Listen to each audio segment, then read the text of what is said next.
ಬನ್ನಿ ಸ್ನೇಹಿತರೆ, ನಮ್ಮ ನಮಸ್ತೆ ಹಿಂದೂಸ್ತಾನ್ ಮೈಸೂರು ಇಂದಿನ ಎಪಿಸೋಡ್ಗೆ ಎಲ್ಲರಿಗೂ ಸ್ವಾಗತ ಸುಸ್ವಾಗತ. ನೋಡಿ, ಮೊಟ್ಟ ಮೊದಲನೇದಾಗಿ ಕರ್ನಾಟಕದಲ್ಲಿ ಕುಂಟ್ಕಂಡು ನಡೀತಾ ಇದೆ.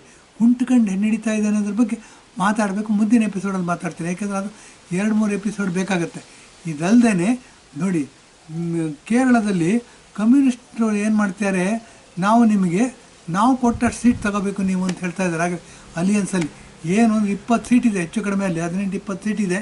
2 ಸೀಟ್ ಬಿಟ್ಕೊಡ್ತೀವಿ ಕಾಂಗ್ರೆಸ್ಗೆ ಅಷ್ಟೇ, ಅದಕ್ಕಿಂತ ಜಾಸ್ತಿ ಬಿಟ್ಕೊಡಲ್ಲ ಅಂತ ಅದು ಗಲಾಟೆ ನಡೀತಾ ಇದೆ.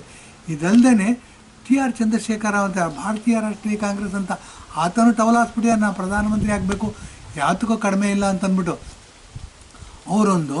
ಇದಾದ ನಂತರ ಏನಾಗಿದೆ, ಮಮತಾ ಬ್ಯಾನರ್ಜಿ ನೋಡಿ, ಆಕೆ ಕಾಂಗ್ರೆಸ್ಸಿಂದನೇ ಸಿಡ್ಕೊಂಬಂದವಳು, ತೃಣಮೂಲ್ ಕಾಂಗ್ರೆಸ್ ಅಂತ ಹೆಸರಿಡೋ ಆಕೆನೇ ಏಕಮೇವ ದ್ವಿತೀಯ ಲೀಡ್ರಕ್ಕೆ.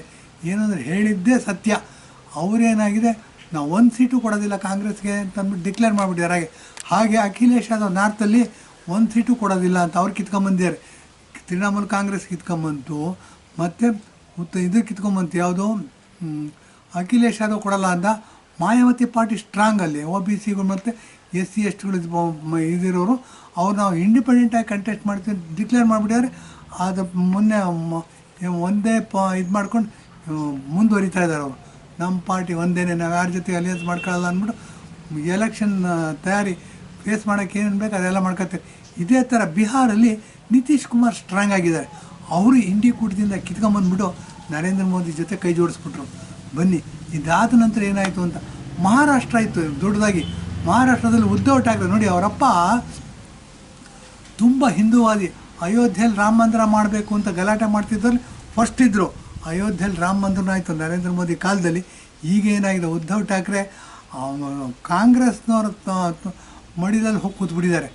ಕೂತ್ಬಿಟ್ಟು ಕಾಂಗ್ರೆಸ್ನವ್ರು ಮಾಡಿದ್ದೆ ಸರಿ, ಒಬ್ಬ ಮುಖ್ಯಮಂತ್ರಿ ಆಗೋದಕ್ಕೋಸ್ಕರ ಇಷ್ಟೊಂದು ತತ್ವಗಳನ್ನ, ಇಷ್ಟೊಂದು ಆದರ್ಶಗಳನ್ನ, ಇಷ್ಟೊಂದು ಹಿಂದೂ ಆಶಯಗಳನ್ನ ಇಷ್ಟೊಂದು ಧಿಕ್ಕರಿಸ್ತಕ್ಕಂಥ ಭ್ರಷ್ಟ ರಾಜಕಾರಣಿನ ನಾವು ನೋಡೇ ಇಲ್ಲ. ಅಷ್ಟು ಭ್ರಷ್ಟ ರಾಜಕಾರಣಿ ಅವರಪ್ಪ. ಬಹಳ ದೊಡ್ಡ ಪತ್ರಕರ್ತ ಬಾಳಾ ಠಾಕ್ರೆ ಅಂತ ಅಂದ್ಬಿಟ್ಟು ಆತ ಭಾಳ ಫೇಮಸ್ ಆಗಿದ್ದರು. ದೇಶಕ್ಕೋಸ್ಕರ ಪ್ರಾಣ ಕೊಡ್ತೀನಿ, ಹಿಂದೂ ಧರ್ಮಕ್ಕೋಸ್ಕರ ಪ್ರಾಣ ಕೊಡ್ತೀನಿ ಅಂದ್ಬಿಟ್ಟು ಮುಖ್ಯಮಂತ್ರಿ ಆಗಲಿಲ್ಲ, ಅವ್ರ ಮಗ ಮುಖ್ಯಮಂತ್ರಿ ಆಗಿದ್ದಾರೆ. ನೋಡಿ ಎಷ್ಟು ತದ್ವಿರುದ್ಧವಾಗಿರುತ್ತೆ ತಂದೆ ಪ್ರಿನ್ಸಿಪಲ್ಗಳಿಗೇನು ಹೇಳಬೇಕಾಗತ್ತೆ. ಆ ಮಹಾರಾಷ್ಟ್ರದಲ್ಲಿ ಏಕನಾಥ ಶಿಂದೆ ಅಂತ ಅಂದ್ಬಿಟ್ಟು ಅವರಿಂದ ಸಿಡ್ಕೊಂಬಂದವರು BJP ಸಪೋರ್ಟಲ್ಲಿ ಸರ್ಕಾರ ಮಾಡಿಕೊಂಡು ಸುಭದ್ರವಾಗಿ ನಡೀತಾ ಇದೆ ಸರ್ಕಾರ ಈಗ. ಮತ್ತು ಶರದ್ ಪವಾರ್ ಏನಿದ್ದಾರೆ, ಅವರೇ ರೈಡ್ ಮಾಡ್ತಾಯಿದ್ದಾರೆ ಕಾಂಗ್ರೆಸ್ಸಿನ ಮೇಲೆ, ನಾವು ನಿಮ್ಗೆ ಇಷ್ಟೇ ಸೀಟ್ ಬಿಟ್ಕೊಡ್ತೀವಿ, ನೀವು ಇಷ್ಟು ಕೊಪ್ಕೋಬೇಕು ಅಂತಂದು. ಇದು ಒಂದು ಕಡೆ ಆದರೆ ಇಂಡಿ ಬ್ಲಾಕ್ ಚೂರಾಗೋಯ್ತು. ನರೇಂದ್ರ ಮೋದಿ ಹೇಳ್ತಾರೆ, ಈ ಸಾರಿ NDA 400ಕ್ಕಿಂತ ಜಾಸ್ತಿ ಸೀಟ್ ತಗೊಳುತ್ತೆ ಅಂತ. ಹೌದು, ನಮಗೂ ಸಹ ನಾವು ಅನೇಕ ಕಡೆಗಳಲ್ಲಿ ಓಡಾಡ್ತೀವಿ, ನಮ್ಮದೇ ಆದ ಸೋರ್ಸಸ್ಗಳಿವೆ ಎಲ್ಲ ಹೇಳ್ತಾರೆ. ಏನು ಅಂತಂದರೆ ಈ ಸಾರಿ ಕಾಂಗ್ರೆಸ್ಸು ಸೋಲೋದು ಗ್ಯಾರಂಟಿ. 40 ಸೀಟ್ ಬಂದಿತ್ತು, 40 ಸೀಟ್ ಉಳಿಸ್ಕೊಳ್ಳೋದೇ ಭಾಳ ದೊಡ್ಡ ಕೆಲಸ ಅವ್ರಿಗೆ. 40 ಸೀಟ್ ಉಳಿಸ್ಕೊಂಬಿಟ್ರೆ ಗೆದ್ದಂಗೆ ಅಂತ ತಿಳ್ಕೊಬೋದು ನಾವು. ಇದನ್ನು ಗಮನದಲ್ಲಿ ಇಟ್ಕೋಬೇಕು. ಏನು ತಿಣುಕಾಡಿದ್ರು ಸಹ ಇವ್ರು 20 ಸೀಟ್ ತಗೋಬೋದು ಅನ್ಸುತ್ತೆ. ಅದು ಕರ್ನಾಟಕದಲ್ಲಿ ಒಂದು 10 ಸೀಟ್ ತಗೋಬೋದು ಅಂತ ನಮ್ಮ ಅಂದಾಜು. ಇರಲಿ, ಏನಾಗಿದೆ, ಇಂಡಿ ಕೂಟ ಛಿದ್ರ ಆಗಿದೆ ಅಂದರೆ TMC ಬಗ್ಗೆ ಮಾತಾಡಬೇಕು. TMC ಬಗ್ಗೆ ಯಾಕೆ ಮಾತಾಡಬೇಕು ಅಂತಂದರೆ, ದೇಶದ್ರೋಹ, ದೇಶ ವಿಭಜನೆ ಆಗ್ತಕ್ಕಂಥ ಏನು ಆ್ಯಕ್ಟಿವಿಟಿ, ಅದಕ್ಕೆ ಪೂರಕವಾದ ಆ್ಯಕ್ಟಿವಿಟಿ ಜಾಸ್ತಿ ನಡೀತಾ ಇದೆ ಅಲ್ಲಿ.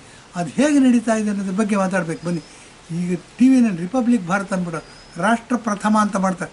ರಾಷ್ಟ್ರ ಪ್ರಥಮ ಅಂತ ಇಟ್ಕೊಂಡಿರೋದು ಏನು ಅಂತಂದರೆ, ನಾವು ಜರ್ನಲಿಸಮ್ಮು ದೇಶದ ಸಮಗ್ರತೆ, ಏಕತೆ, ಅಖಂಡತೆ, ಯೂನಿಟಿ ಆ್ಯಂಡ್ ಇಂಟೆಗ್ರಿಟಿಗೆ 4th ಪಿಲ್ಲರ್ ಆಗಿ ಕೆಲಸ ಮಾಡುತ್ತೆ ಅಂತ. ನಮ್ಮ ದೇಶದಲ್ಲಿ ಬಿಡಿ, ಯಾವ ಪ್ರೆಸ್ ಆದ್ರಾಗಲಿ, ಯಾವ TV ಮೀಡಿಯಾ ಆದ್ರಾಗಲಿ 4th ಪಿಲ್ಲರ್ ಆಗಿ ಉಳಿದಿಲ್ಲ. ಭಾಳ ದುರಂತ, ಭಾಳ ವಿಷಾದನೀಯ ಇದು ಸಬ್ಜೆಕ್ಟ್. ಏನು ಎಲ್ಲ ಬಿಸ್ನೆಸ್ ಹೌಸಸ್ ಆಗ್ಬಿಟ್ಟಿದೆ. ಏನೋ 4 ಜನಕ್ಕೆ ಸಂಬಳ ಕೊಡ್ತಾರೆ, ದುಡ್ಡು ಕೊಡ್ತಾರೆ, ಮನ್ಸಿಗೆ ಬಂದು TRP ಜಾಸ್ತಿ ಮಾಡಬೇಕು, ನಮ್ಮ ಚಾನಲ್ನ ಜಾಸ್ತಿ ನೋಡ್ತಾರೆ ಅಷ್ಟೇ. ಅವ್ರಿಗೆ ಬೇಕು ಅಡ್ವರ್ಟೈಸ್ಮೆಂಟ್ಗೆ ದುಡ್ಡು ಕಲೆಕ್ಟ್ ಮಾಡಬೇಕು, ಈ ಮಟ್ಟಕ್ಕೆ ಬಂದು ಹೋಗಿದೆ. ಅದರಿಂದ TV ಮೀಡಿಯಾ ಆಗಲಿ, ಪ್ರೆಸ್ ಮೀಡಿಯಾ ಆಗಲಿ 4th ಪಿಲ್ಲರಾಗಿ ಉಳಿದಿಲ್ಲ ಡೆಮೋಕ್ರಸಿ, ಖಡಾಖಂಡಿತವಾಗಿ ಹೇಳ್ಬೋದು ಇದನ್ನು. ಇಂಥ ಪರಿಸ್ಥಿತಿಯಲ್ಲಿ ದೇಶದ ಏಕತೆ ಮತ್ತು ಅಖಂಡತೆಯನ್ನು ಕಾಪಾಡಬೇಕಾಗಿರೋದು, ಯೂನಿಟಿ ಆ್ಯಂಡ್ ಇಂಟೆಗ್ರಿಟಿನ ಕಾಪಾಡಬೇಕಾಗಿರೋದು we the people of India. ನೋಡಿ, ಅಂಬೇಡ್ಕರ್ ಸಂವಿಧಾನ ಓದುವಂಥ ಕರ್ನಾಟಕದಲ್ಲಿ ಈ ಹಿಂದುಳಿದ ಜನಾಂಗ OBC ಮತ್ತು SC ST ಇದ್ರಲ್ಲಿ ಕೂಗೆದ್ದಿದೆ. ಎಲ್ಲರೂ ಓದಬೇಕು. ಪ್ರಿಯಾಂಬಲಲ್ಲಿ ಹೇಳಿದ V the people of India. ನಾವು ಸ್ಟ್ರಾಂಗ್ ಆಗಿ ಇಟ್ಕೋಬೇಕು, ನಾವು ಸ್ಟ್ರಾಂಗ್ ಆಗಿ ನಿಂತ್ಕೋಬೇಕು. ನಾವು ಸ್ಟ್ರಾಂಗ್ ಆಗಿ ನಿಂತ್ಕೋಬೇಕು ಅಂತಂದರೆ ನಮ್ಮ ಮೇಲೆ ಬಹಳ ದೊಡ್ಡ ಜವಾಬ್ದಾರಿ ಇದೆ. ಯಾವುದೇ ಆಸೆ ಆಮಿಷಗಳಿಗೆ ಬಲಿಯಾಗಬಾರ್ದು. ಮತ್ತು ದೇಶದ ಏಕತೆ ಮತ್ತು ಐಕ್ಯತೆ ಮತ್ತು ಸಮಗ್ರತೆ, unity and integrity of the nation first ಅಂತ ಡಿಕ್ಲೇರ್ ಮಾಡ್ಕೋಬೇಕು. ನಾವು ಮಿಕ್ಕಿದ್ದೆಲ್ಲ ಸಣ್ಣ ಪುಟ್ಟ ದೋಷಗಳು ಇರುತ್ತೆ. ಈಗ ನೋಡಿ, ನಮ್ಮ ಶರೀರದಲ್ಲಿ ಹೊಟ್ಟೆ ನೋವು ಬರುತ್ತೆ, ಲೂಸ್ ಮೋಷನ್ ಆಗುತ್ತೆ, ಇನ್ನೇನೋ ಕರಳಲ್ಲಿ ಹುಣ್ಣಾಗುತ್ತೆ, ಲೂಸ್ ಮೋಷನ್ ಆಗುತ್ತೆ, ಲಿವರ್ಲೇನೋ ಇನ್ಫೆಕ್ಷನ್ ಆಗುತ್ತೆ, ಹೊಟ್ಟೆ ನೋವಾಗುತ್ತೆ, ನೆಗಡಿ ಬರುತ್ತೆ, ಕಿವಿ ಕೇಳಲ್ಲ, ಮೂಗು ಸೋರುತ್ತೆ, ಗಂಡಿನ ಪ್ರಾಬ್ಲಮ್ ಆಗುತ್ತೆ, ಕನ್ನಡಕ ಹಾಕಿದ್ವಿ ಇದಾಗ. ನಮ್ಮ ಶರೀರದಲ್ಲೇ ಇಷ್ಟೊಂದು ಕಾಯಿಲೆಗಳು ಬರಬೇಕಾದ್ರೆ ಸಮಾಜದಲ್ಲಿ ಬರುತ್ತೆ. ಇದನ್ನು ಸಹಜ, ಇದು ಕಾಯಿಲೆ ಬರೋದು ಸಹಜ. ಮನುಷ್ಯನ ಶರೀರಕ್ಕೆ ಎಷ್ಟು ಸಹಜ, ಸಮಾಜದಲ್ಲೂ ದೋಷಗಳಿವೆ, ಸಮಾಜದಲ್ಲೂ ಕಾಯಿಲೆಗಳು ಬರುತ್ತೆ. ಈ ಕಾಯಿಲೆಗಳ ಬಗ್ಗೆನೂ ಸಪ್ರೇಟಾಗಿ ಭೀಮಾ ಕೋರೆಗಾಂವ್ ವಿಷಯ ಮಾತಾಡ್ತೀವಿ. ಇದೆಲ್ಲ ಮಾತಾಡಿದಾಗ ಇದಕ್ಕೆಲ್ಲ ಔಷಧಿ ಮತ್ತು ರೆಮಿಡಿಯಲ್ ಆ್ಯಕ್ಷನ್ಸ್, ಅಂದರೆ ಪೂರಕವಾದ, ಅಂದರೆ ಆರೋಗ್ಯಕ್ಕೆ ಪೂರಕವಾದ ಐಕ್ಯತೆ ಮತ್ತು ಏಕತೆಗೆ ಧಕ್ಕೆ ಬರೆದಂಥ ಕಾರ್ಯಕ್ರಮಗಳನ್ನ ನಾವು ಸಮಾಜದಲ್ಲಿ ತರಬೇಕು. ಆ ದೃಷ್ಟಿಯಿಂದ V the people of India, ನಮ್ಮ ಇದು ಜಾಸ್ತಿ ಇದೆ. ನಮ್ಮ ಜವಾಬ್ದಾರಿ ಹೇಗೆ ಜಾಸ್ತಿ ಇದೆ ಅಂದರೆ, ಬನ್ನಿ ಸಂದೇಶ್ ಖಲಿ ಬಗ್ಗೆ ಮಾತಾಡಬೇಕು.